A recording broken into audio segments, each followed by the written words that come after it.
Hi guys, welcome back to our channel, and in today's video we are going to help you determine the molecular geometry of BH3 molecule. And to understand its molecular geometry, we first need to look at its lowest structure.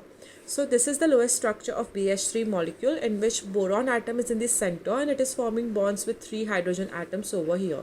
Now you might wonder, why does boron only have 6 valence electrons in its outer shell? But that is fine, because it can do with 6 valence electrons to attain this structure.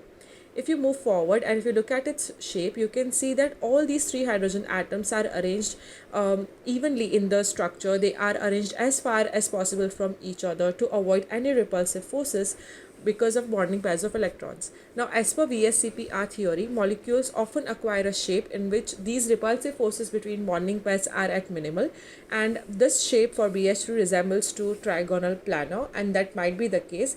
But to confirm it further, we are going to use steric number to find out if that is the right molecular geometry for this molecule. So the steric number of BH3 is 3, because there are 3 electron regions around boron atom.